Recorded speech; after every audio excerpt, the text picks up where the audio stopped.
thanks for joining. I hope you have been enjoying the session so far. I'm super happy that we've got lovely guests joining us today. Thank you for accepting the invitation and taking the time. Cool. So I'm going to introduce our panelists and then we'll get to the questions. If we get time, we'll open up the floor for audiences to ask questions and then we'll see how far we get. Alrighty. So now that we've changed the order, I have to change introductions. So I think the name is stuff. I'm going to start from that side maybe. So we've got Darshit Pandya. He's a senior principal engineer at Serko with over than 14 years experience in platform engineering. He's a cloud architecture and also he is a AWS community builder as well. As he's wearing the shirt as well, he's one of our co-organizers for this conference as well. He's been helping us in Sydney as well as Auckland. So welcome, Darshit.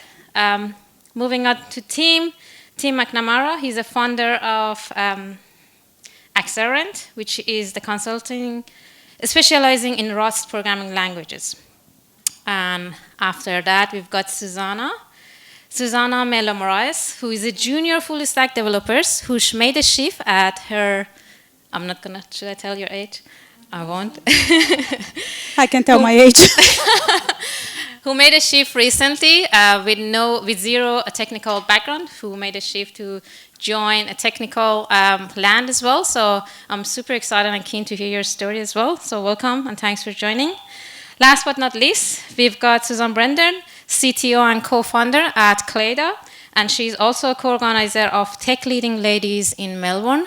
I'm going to ask you some career growth question as well, if we get time. So welcome, everyone, and thanks for being with us today. For the very first, is it good? Is it still good? For the very first question, I want to ask about the challenges in serverless. I know we've been talking about the good things all in serverless, but I want to hear challenges from your point of view and maybe the risk. We can start with challenges and maybe get to the adoption. Should we start with you, maybe, Tim? Sure. Kia ora whānau. I think that one of the really large challenges around serverless is that it's kind of old. And it is a little bit boring. And one of the things about serverless is that it's also just this soup of technologies. And it's really, really hard to engineer applications and what is a release when your application is sort of fragmented around. And I think that a lot of the language is getting lost and a lot of, so there are a few challenges. Okay. Would you want me to expand, or I can also pass maybe the mic? Can talk about the observability challenges on his Yeah, side. definitely. Like on top of those challenges, like observability is one of that as well, what I can see. And it's differ from cloud to cloud providers as well. So when we're talking about that challenges, especially in the adoptions, and how we can tackle these things into the productions once the serverless functions or serverless services are being deploying in the production. So if I'm taking just an example about event-driven complexity, like how to trace the events from different services and different functions to end and getting detailed insights about that one, that will be the most of times companies, either they are in startup mode or something, finding the challenges. Serverless has given us so much. It has taken us from being in these big, unwieldy boxes to not having to think about, I haven't thought about having to patch OSs in years.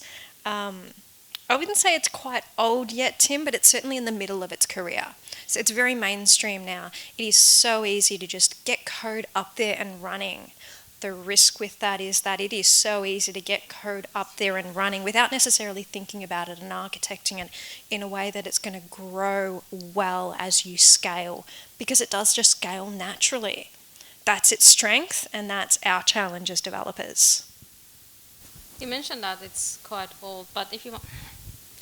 You mentioned that it's cold, but if you want to maybe talk about the adoption of serverless inside industry, or if you want to compare Australia versus New Zealand, how do you see that? Because it's becoming more adopted as we go, and there are more people, more companies are using or depending on it. So it'd be good to hear your perspective on that. Yeah, so the serverless model, so one of the things we didn't touch about on my intro is that I have previously worked at a hyperscaler as well as a couple of other relatively large businesses, and the serverless deployment model is now the predominant way of deploying software. And but here is a bit of a challenge. I've spent most of the last 5 years either working for international companies, and whether or not that's UK or North America, and I look at Australasia, and I feel as though people are sort of scared a little bit. And it's very easy to, or very, very difficult to introduce, I would say, new technologies. And this is particularly prominent in my own experience as someone who is a very strong evangelist of the Rust programming language, because I think that there is a huge amount of waste if you deploy with languages using the JVM or the CLR, whether or not you're in the .NET world or you're in the sort of the Java space, you are suddenly using 32 gigabytes of RAM for something that might need 200 megs. And like people are telling me about, oh yeah, we ship container images, and it's like, this is 6 gigabytes in size. Yesterday I held a workshop, and the function that we deployed, the container image was 19 megabytes. And that just means that it's so wasteful to use, these other tools, and I think that this part of the world is conservative. It's kind of, people are timid. That's very interesting. Do you want to add something? Yeah. Go for it. Oh.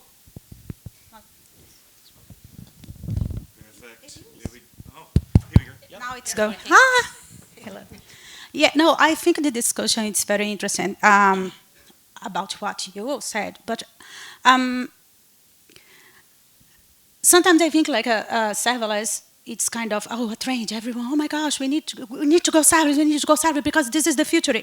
And the challenges start when you don't plan that first step. Because why you need to go serverless? When you need to go serverless? What you are trying to sort with serverless? If you don't plan this first step carefully since the first moment, we will probably have even more challenges.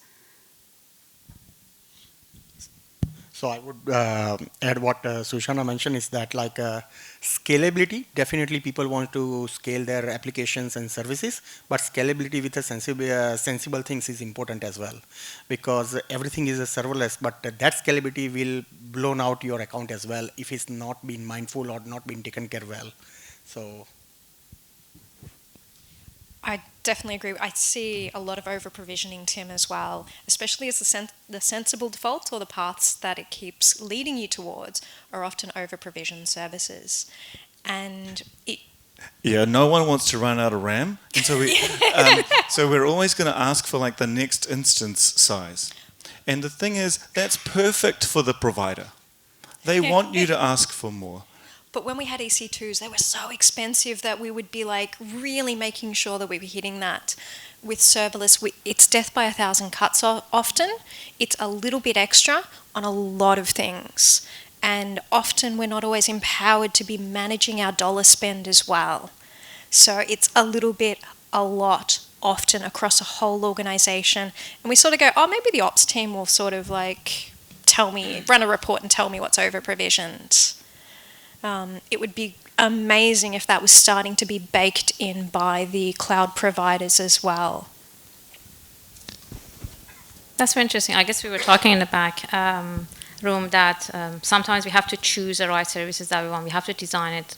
We were talking about on-prem versus in cloud. So when and how far, what extent we need to go and choose the services, what is right for organization and the requirements, and I guess knowing the prices, the costing, the performance, or the comparison, what we are losing, what we are getting instead in return, I guess that's going to help us to make the right choice, right? And like spanning another server, and it's the least, I guess, endless.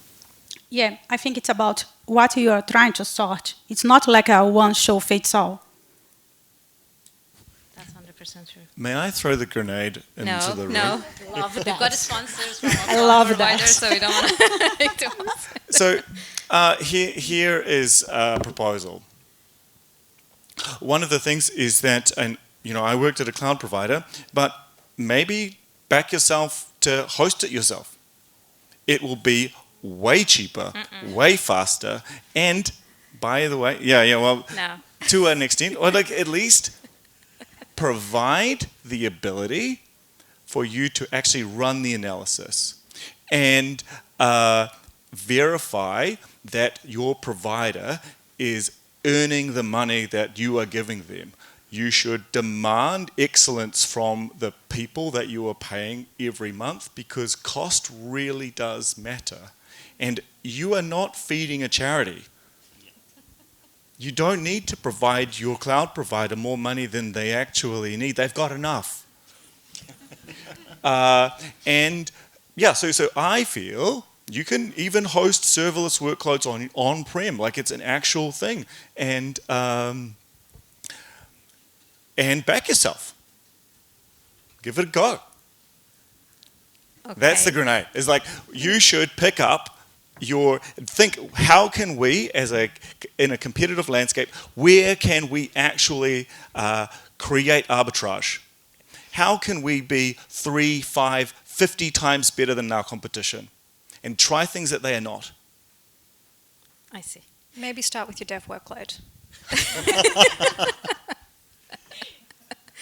Let's leave it at that. I want to give our audiences a chance to answer to your comments later on.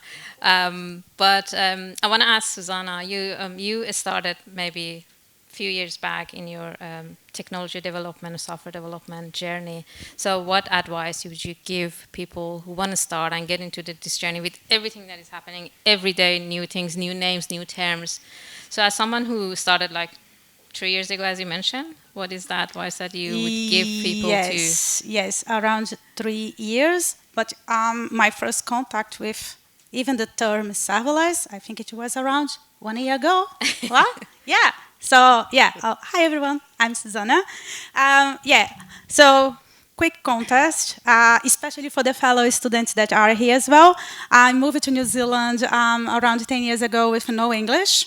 And I couldn't find a job here. So then after learning English, I got a new degree and changed careers to the software development. After 20 years of experience in communications back in the days in Brazil. So I started my life here cleaning toilets, because who needs English to clean toilets? And then started my second job. The first one was a graduate, so doing like some, I don't know, Ctrl-C, Ctrl-V things, as a good graduate does, fixing bugs and then running some tests. In my second job, I was so excited, and then, you are going to join this project, and now you are learning, then you are going to we're going to work there, this is a new project, I need you to write this Lambda, and then you are going to update this project, and then trigger your DynamoDB. Hold on. What's Lambda? What language you're speaking? What's Lambda? What's DynamoDB? Diamond? What is that? And I had no idea what was that. So, and I wanted to understand, because it was not only Ctrl-C, Ctrl-V code.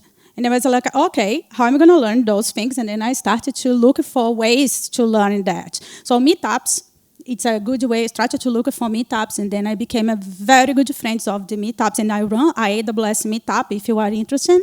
So please join us. We will learn a lot. We try to bring lots of contents to help students and the women with no tech background like me to understand cloud and serverless easily. and try to connect with people, and don't be afraid to ask questions, because it's really fast. All the time it's new things coming, and it's very hard to follow up, especially for me. Like, it's so hard. I'm here today and say, oh gosh, what's he talking about? And also, all the time, like, you are going to be afraid, you are going to be very scared. It is scary, I'm not going to lie, it's horrible. Every day I wake up and say, okay, today I'm the day that they will figure out I know nothing, and then I will get fired. And I finish my day and learning something. And I look yesterday and say, oh, I learned that now. So look yesterday when you feel afraid and keep searching. If you don't understand, don't be afraid to ask questions to a senior, go to Meetup, read an article, watch a YouTube video, and then keep going, and then ask. Go to your team. I don't work with serverless now. I love that. But I go to the team and say, look, I was reading this code. What is Lambda is doing here? And it started to ask questions. Oh, okay, it's do what?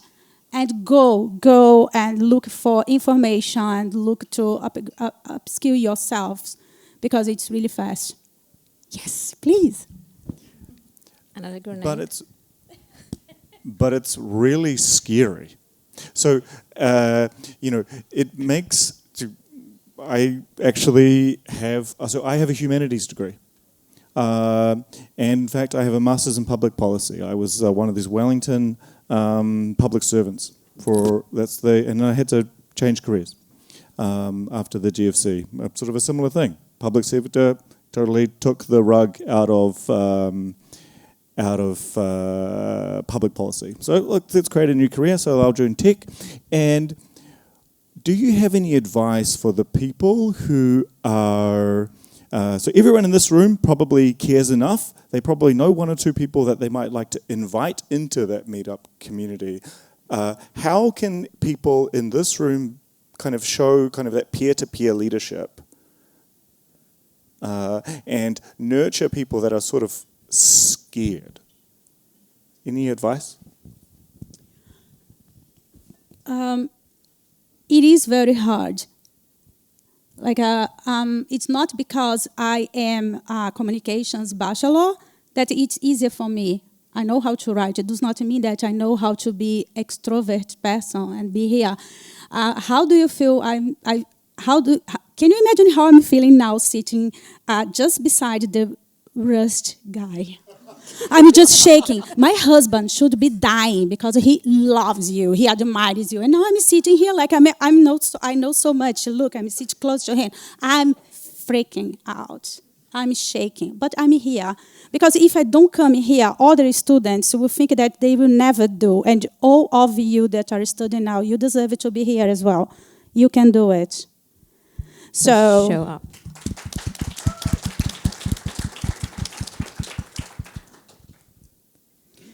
By the way, I'm still coming to grips with the fact that people think of me as like New Zealand's Rust guy. And I actually, when there have been multiple times where I'm like, I'm getting fired this week. Like, I literally do not know what I'm being asked to do. And so do not think that, and every single time where when I've been evaluated externally, my performance reviews have always been amazing. But my own internal perception is they're gonna figure that out. Finally, I'm going to be unmasked. So please don't feel as though I am some person that you should kind of bow down to at all. I'm just a guy. I guess every one of us at some point we experienced the imposter symptom throughout our career, and I guess you mentioned that. I guess we need to take step every day. Just step out, stand out, and make sure that you grow in whatever areas that you're working. I guess that the intention, as long as the intention is there, you will grow every single day. You want to add something? Yeah. Mind? You go first. All of you in the room have started doing that because you're here and learning. And I've had a chance to talk with a bunch of you today. I know there is such a range of experience. We have people who are new to tech, new to serverless, please come ask questions, especially of the people in the room who have more experience. For those of you in the room who are experienced and have that depth of knowledge and leadership, please bring along the next group. Bring them into the room, find ways to bring them to these conferences, to meetups, to share that knowledge, help us grow the community, but also help us grow our expertise, because then we all start building better together. And that's the path forward. And it takes not the people on the stage, but it takes everyone in this room. That's true. And answering your question, I mean, when you go and then I watch someone like you, sorry, if I'm joining the team that just are, so yeah. But behind that, it's a human like me. So yes, it's scary to go and ask questions, but behind that technical person, it's another human like you that can teach you something. It's very scary to go to a meetup, you know no one, and talk with people. But in those meetups, or even the guys, and this is something that we always do in AWS tools and programming, anyone can go there and talk. We try to open a space to everyone, because the most important thing there is share your knowledge. And you're bringing a new perspective. It's not because you are learning, you just, like, I am this kind of person, and I try to keep this mindset. I just learned that I can write a simple Lambda, and I go there and show everyone, super excited. Oh, look, I just learned write this Lambda, and this just update this DynamoDB here. It's super simple. Oh, yeah, I just talked about 10 minutes telling people in the event in US about how you can add content moderation with 3 ingredients, and I explained what is X3, AWS Lambda, and recognition, super high level. There is people that knows pretty much less than you.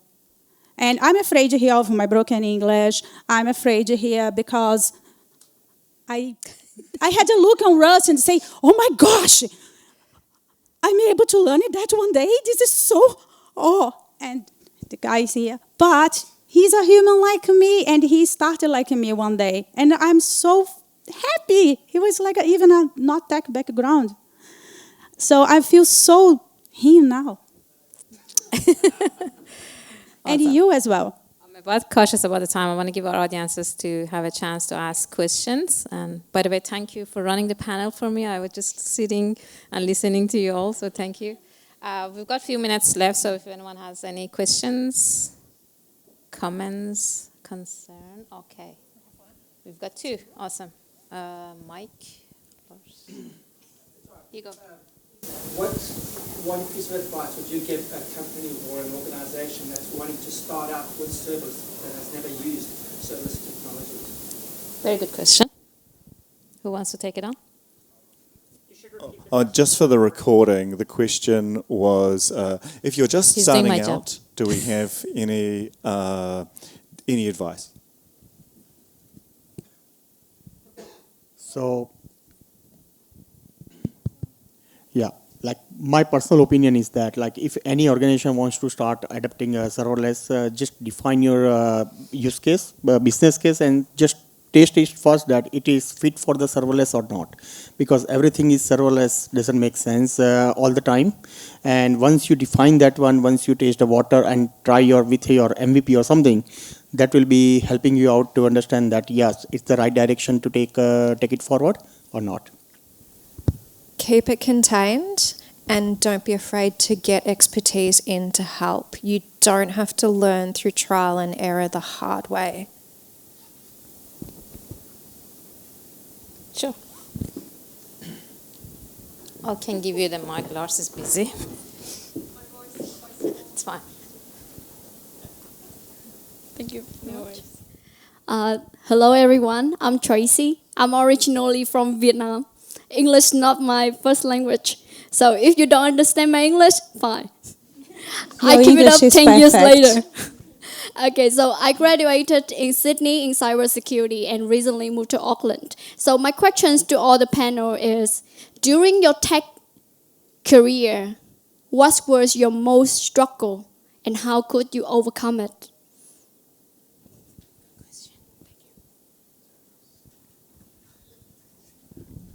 it feels like someone, no one wants to go first for that kind of question. So the biggest struggle that I faced in my career was probably around ANZ Day last year. I was laid off with no notice, so I found out before my manager did. And if you work for a US tech company, the door is essentially shut in your face. And I started my consultancy from scratch. It has been one of the most liberating, exhilarating, terrifying, creative experiences of my career. And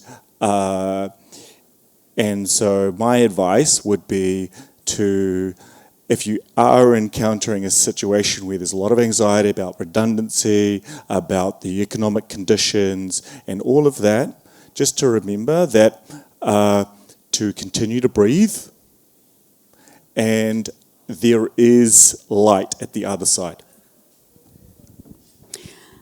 Yeah, I graduated around 3 years ago, and before that I had no idea what was JavaScript, or functions, or containers, or anything like that. So I'm almost 50 years old. I struggle every day. Every time I need to learn something new, it's very hard for me. Any Udemy course that it's 3 hours take me 3 days. But something that I try to keep, and then I always talk to all the students, look to yourself yesterday. I'm surrounded for 20 years boy that's born with a mobile phone and a tablet, and they can do the same function in 15 minutes that I spent 3 hours to write. But 3 years ago, I had no idea what was a function, and now I can code. And now I'm here, talking in US, recorded, explaining what is Amazon recognition. I didn't know about Amazon recognition a month ago. And I'm so proud that I know what's Amazon recognition. Be proud of yourself. Every day, you deserve that. Nice one. Any last remark before we close off? Good. Thanks a lot. Give our panelists a round of applause. Thanks for joining.